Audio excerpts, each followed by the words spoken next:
Simula nung nagkasama kami ni Carlene, siya lang ang laging laman ng puso at panaginip ko. Nakakabighaning mga mata sa sobrang ganda. Ang sarap yakapin habang magkasama kami na namamasyal sa ibang bansa at nagmamahalan. Mommy, Daddy, it's time to play. Mommy, Daddy, it's time to play. At nagbago lahat yon simula nang dumating ang mini namin ni Carlene. Hi. Eto sila Kisha at si Lucas. Sila ang pinaka-blessing na dumating sa amin at masaya kaming bumubuo kami ng kumpletong pamilya. Ang problema, simula nung nagkaroon kami ng mga mini version ni Carlene, bihira na kami magkaroon ng oras para sa isa't isa. Pero this time, this is the plan. Gusto ko namang suluhin si Carlene at ibalik yung feeling na kami lang ulit. Walang plano, kaya dinala ko siya dito biglaan sa airport. Daddy naman! At sa totoo lang, kahit walang plano, gusto ko lang talaga puntahan yung flood control project sa Tokyo. At kumuha pa ako ng hotel na walang tao, literal, dahil robot lang yung nasa front desk. Sobrang nakakatawa to at ang goal namin ay magkaroon kami ng oras na kami lang, na walang iniisip, walang trabaho, it's just us, getting lost together in Japan. Alright, andito na tayo sa pinaka-futuristic na hotel dito sa Tokyo, Japan. At dito talaga kita dadalhin, Mami, gawa ng walang tao sa loob. Walang tao? Wala. Kahit sa front desk, walang tao. All robots. AI. Uy?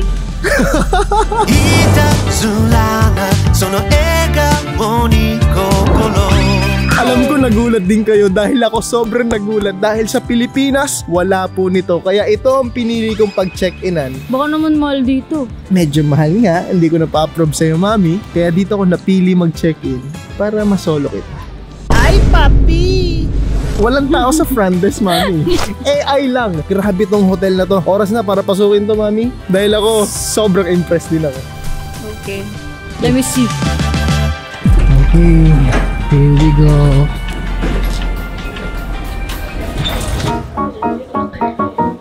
Nakasmile din siya.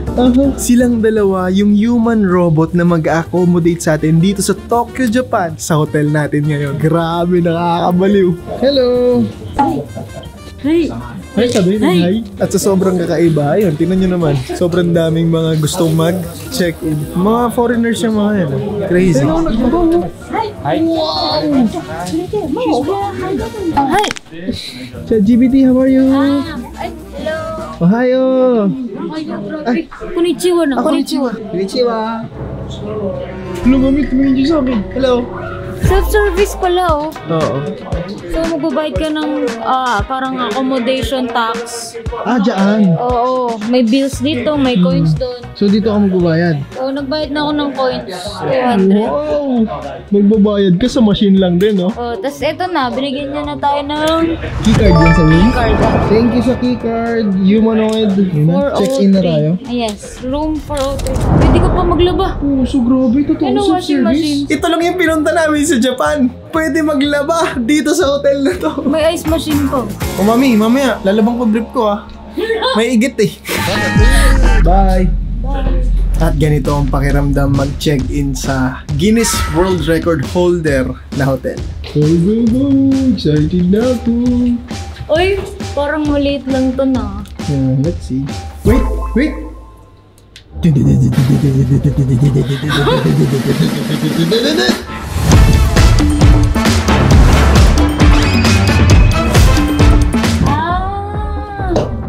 Maliit lang. Ito na yun. Loko. Ang ganda pa ng build-up mo. Ayun. Yan na yun. Pagkapasok mo sa main door, ito na yung kama. Ito lang yung space. Ito na yun. Vlog, lalabas na yung pagiging taga-bundok ko. Bakit naka-ref yung mga damit? Uy, ayos yan ah. Easy ironing, so plancha. Ay, wow. Sakto sa ating tuxedo. Grabe, kala ko magiging yelo yung damit. Tanga. Kaya to. Oh, okay. Eh! CR! Hindi ka rin madala. Parang na-minimize na nila yung rooms para at least lahat ma-accommodate nila lahat ng guest, diba? Ang cute eh, no? Pero sa presyo niya, affordable siya. 12,000 something. Wala ka, Moni. Kumahal. Yung 12,000 kasi, Shangri-La na yun sa Pilipinas eh. Oo nga, pero dito sa Japan. Pero alam mo, hotel mo 6K lang. Sabagay. So, binayaran natin yung pagiging self-service. Eh, mas maganda ng hindi self-service para relax ka lang. Sa front desk sa lobby, sobrang impressive. Talagang kakaiba dahil syempre, first time lang ako maka-encounter. Robot tayo mismo nakag-accommodate sa atin. Pero sa kwarto, para sa akin, 5 out of 10. Kasi syempre, sobrang normal lang. Pero pwede na. Pang isang gabi lang naman tayo dito. Tapos, explore pa tayo ng kakaiba. Pero, feeling ko sakto din kasi para solo-solo si Erlinda.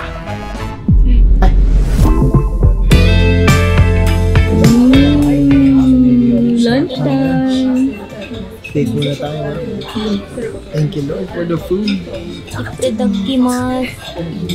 Bakit sa akin unhealthy? Sa'yo healthy. Sure naman tayo eh. Actually. Mamaya kakain ako ng 50% unhealthy at kakain din ng 50% healthy. Same Wow. tayo. Papakita ko muna kay coach to para kunwari healthy talaga ako. Nice jacket. So beautiful.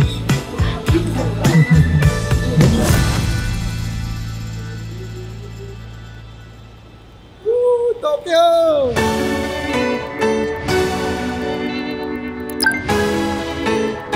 Ang dala naming sasakyan ngayon ay mini scooter dito sa Tokyo. Grabe, sobrang enjoy. Kanina nasa Shibuya kami. Sobrang daming tao pero isang babae lang nakikita ko sa mga mata ko.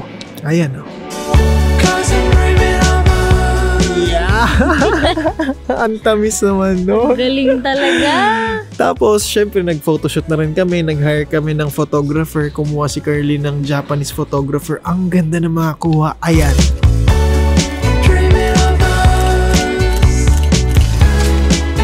Actually, suot-suot na namin ngayon. Kaya rin kami pumunta dito sa Japan para i-represent itong kakalabas lang na BG varsity jacket. Yes, sir. Lalo na limited edition OG na varsity jacket. Guys, kung gusto nyo umorder, 100 pieces lang to. Sa Shibuya nga, yung mga tao nagtatanong sa natin nabili, no? Ay, totoo ito. Akala nila somewhere there. I love the jackets. Gotta have one.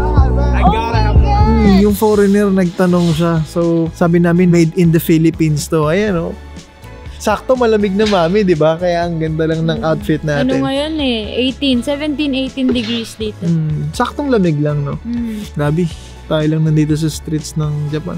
Dito, kasi dito hindi naman to Shibuya eh. Kumbaga doon, busy city eh. Dito, tulog na yung mga tao. So, bago matulog, biyahe muna tayo pa 7-Eleven at bili ng mga pagkain para masolo na kita mamaya.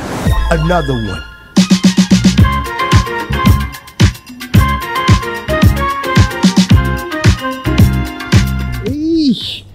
Ganda naman ng forma ni Love.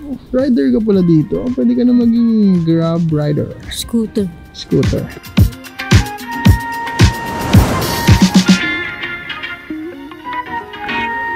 Kung naghahanap kayo pang regalo ngayong Pasko,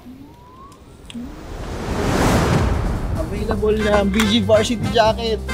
100 piraso lang to. Bahala ka. Baka maubusan ka. Sige. Promote yan. Feel na feel nyo. Shhh! Hoy, balik! Huwag mo ko iwan!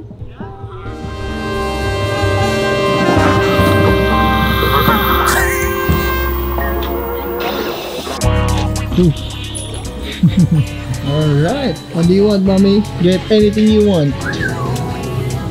Sarap na ito. Wow! Itlog. Yummy. Ano? Two. Dalawa.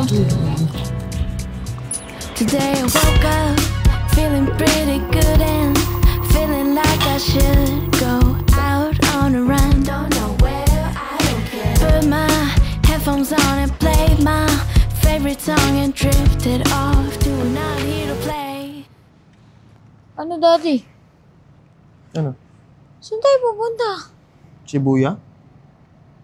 Nandun na tayo kagabi. Oo nga, ito naman, syempre spontaneous tayo, Labi. Wala naman tayo lang naman dalawa eh. Yun yung pinaka-importante, magkasama tayo. Hindi ka ba napapagod? Araw-araw tayo palipat-lipat. Pangalawa na natin to. Ngayon wala na naman tayong tutulugan. Paano na? Paano na pag wala ako dito? Saan ka pupunta? Kaya nga kita sinama eh, para meron akong ways. Di ba? Mami, huwag ka naman ganyan. Parang inaaway mo ko, naka-video tayo. Hindi naman. Sinasabi ko lang na dapat ikaw naman ang mag-decide saan tayo pupunta. Kasi lagi na lang ako, lagi ka na lang sunod-sunod. Gusto ko ako naman yung pa-relax-relax. Di ko naman alam, yun pala ang gusto mo. Gusto mo ako lang masusunod? Ikaw naman. Ako naman ang magre-relax. Okay. Gusto mo to, di ba? Uy, baka pagtripan mo ko Ngayong araw, siya na ang bahala sa atin. Sino? Ano yan? Secret!